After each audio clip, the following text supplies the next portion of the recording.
ফরহাদ ভাই। আসসালামু আলাইকুম। ওয়ালাইকুম সালাম।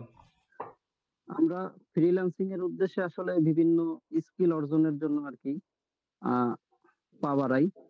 সেক্ষেত্রে আমরা ১ম এই অনেক সমস্যার সম্মুখীন হই। অনেক প্রশ্ন আমাদের মনে আসলে আসে তখন। একটা ঘোলাটে ভাব থাকে যে আসলে এই ফ্রিল্যান্সিং করে বা এই স্কিল অর্জন করে আমরা কি করতে পারবো সামনে? আ কিভাবে আর্ন করতে পারবো?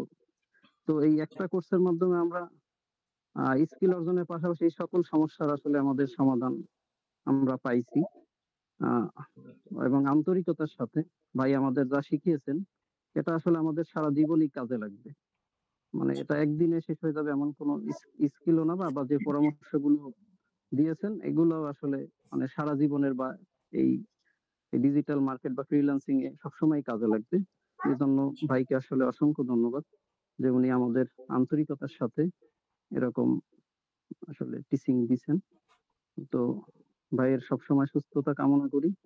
আ আমাদের জন্য দোয়া করবেন। আমরা যেন ভালো কিছু করতে পারি, সুস্থ থাকি। আমিন। জি, ধন্যবাদ। জি, আসসালামু আলাইকুম। আচ্ছা জি ফরহাদ ভাই, ১ মিনিট।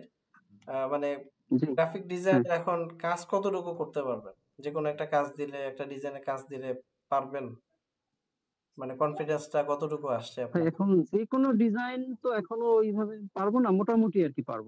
তো আরেকটু এক্সপার্টের প্র্যাকটিসটা কথা বলতেছি না, জাস্ট শুরু করে শেষ করা পর্যন্ত। হ্যাঁ, হ্যাঁ, ওইটা কোয়ালিটি পারবো কোয়ালিটি ইনশাআল্লাহ। এখন আসবে না। কোয়ালিটি আসবে আস্তে, আস্তে।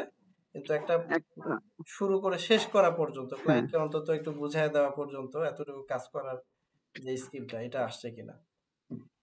জি হ্যাঁ, এখন একটা ডিজাইন ধারণা দিলে বা বায়ার যদি ধারণা দেয় এইভাবে করতে হবে জি, বা একটা ডিজাইন যদি এরকম মানে কপি করা লাগবে বা এগুলা পারবো। ইনশাআল্লাহ। জি, ঠিক আছে। থ্যাংক ইউ ফরহাদ ভাই।